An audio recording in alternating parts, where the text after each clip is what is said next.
Hi, this is Blake Angelos from Yamaha Corporation America, here with the new CP series. What I have in front of me is a CP73. There are actually two models. A 73 note, CP73, which is balanced hammer action, has a similar feel to the Montage or the Motif XF action. And we also have an 88 note one that has a natural wood graded hammer, synthetic ebony and ivory key tops with a GH3 sensor, which allows you to restrike the note before it comes off the bottom of the keystroke. So it behaves like a grand piano. So we're thinking at this one, at 28 pounds, this is for a gigging keyboardist.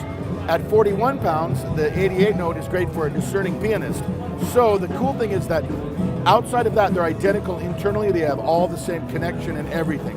So everything you see here is exactly the same on a CP88. So with the CP here, the whole idea about this is it breaks up into four sections essentially. A grand piano section, an electric piano section, and a subcategory section for pads, strings, and basses, and so on. And you notice that I'm turning on each section by just hitting these cool flip-up switches. It's a one-to-one interface. What does that mean? That means that each of these buttons over here does one function. No menu diving, no trying to figure out what's going on. It's designed for the stage. It's designed for instant access. If anything, this vibes like the old CB80s from the 70s, or a Rhodes, or a Wurlitzer. It's really a cool, timeless design that's been brought up to date to today. So let's play some of the sounds in here. So what you hear here is the CFX concert grand piano.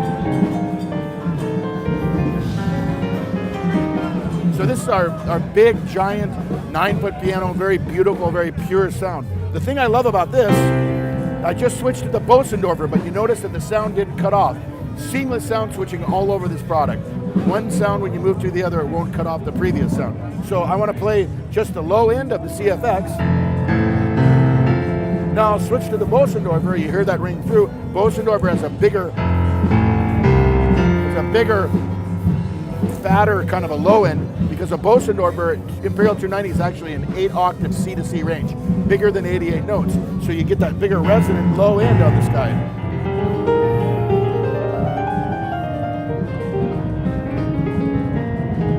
So really nice sound. I'll play one more sound here, that's the C7. The C7 comes in OS version 1.1. Basically, with the new CP series, every 6 months we'll be updating the OS version and adding new sounds. So with this version, you get a new C7, you get a 1967 vintage Fender Rhodes silver top that is an absolute, everything is original on it, and it's used in LA for backlining, and it's known as the one that you get if you need to have more of an authentic old school sound. The other one is a Whirly that belongs to our sound designer that's meticulous and sounds amazing. So, but before I do that, I'll play the C7. This is the one that comes in that version 1.1 OS update. The thing I like about this piano,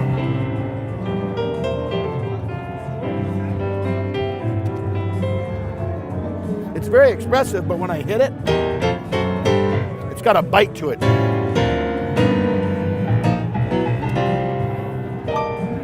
So I really love that piano as well. Different pianos for different reasons. The last piano I want to play in the upper category is a U1. This U1 is has a lot of character, like a played-in U1, like one that's been sitting in a studio for a while that you just go and you play on a gig. And I love, this has such an interesting,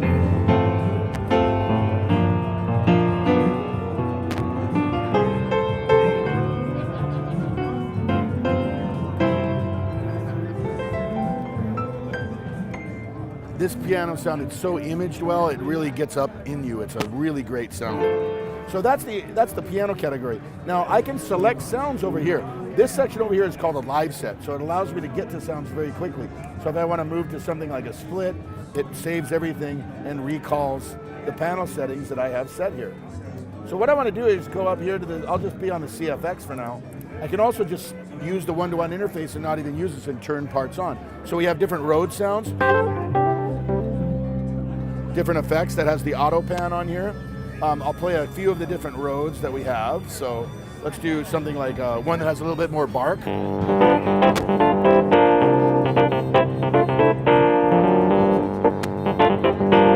Or I'll switch to the 73. This is like a Mark 1.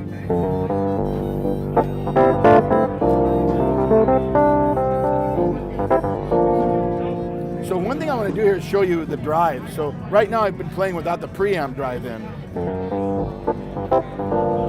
when I turn that on, it adds the preamp.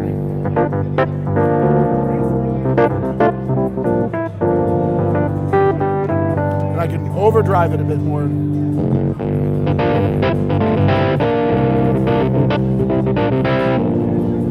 So very cool. Again, one-to-one interface. I just turn things on. If I want to add a phaser to it, there's my phaser. Speed and depth control. 3 different types of phasers that do different phase shifting.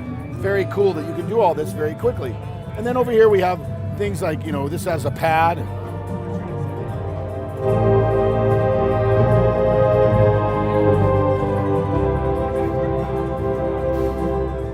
And you have some other controls here. The last thing I want to show you is kind of how this effects work. When I turn on any of the effects in here, I have piano, electric piano, or subcategory, or all of them. If I have all the lights illuminated, if I turn up the depth, it affects all the parts. But I can individually set each part how I want. So in this case, I'll turn on the digital delay. There's an analog tape style delay and a digital delay. Turn the digital delay on, and for the piano part, I'll put the depth down to 0. For the electric piano part, I'll turn the depth all the way up. And for the subcategory, I'll turn the depth all the way up there. So I'm going to turn on this section first, and I'll start and I'll create some sort of a little delay line here. So.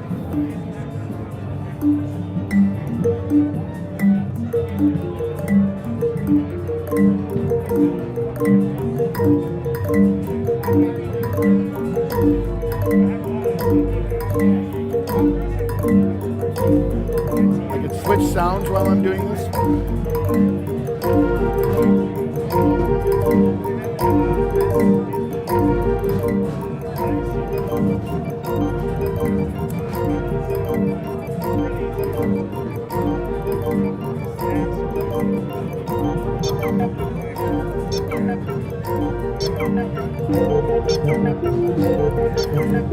Now the piano has nothing on it, so.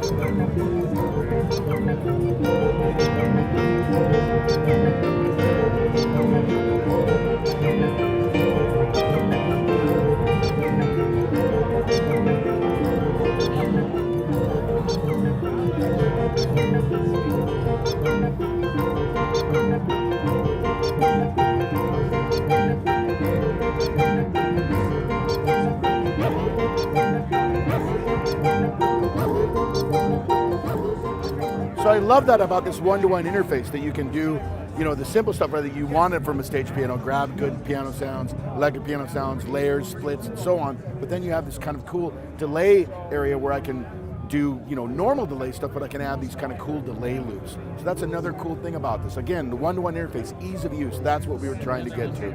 Kind of like the old instruments that everybody really wants to have.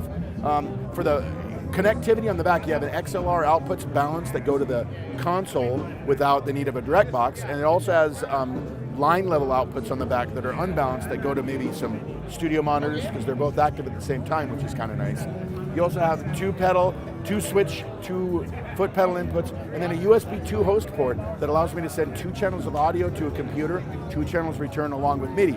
So this goes to the gig with main stage or any other virtual instrument, so I can play this without bringing an extra audio interface. That's the whole point of that. You can also connect to the Apple Lightning to USB connector to your iPhone or iPad or iPod Touch and play virtual instruments off your phone or tablet. But it also allows you to get to our Soundmondo. Soundmondo.com is what that is. So what it is a social sound sharing service. We initially started it for Reface so people could share and download new sounds for those instruments. We added Modx and Montage. Well, CP will be part of that too. So you'll be able to save sounds in the cloud, download sounds from other users. Artists too, will have artists put things up as well. So that's basically it for the CP series. It's a great new product from Yamaha. By the way, all aluminum alloy, or aluminium I guess it would be in Australia, right? Construction. So it's very lightweight, but it's also very solid and feels really good. So hey, guys, thank you so much for watching from NAMM 2019. Watching here on AustralianMusician.com.au. Thanks for watching.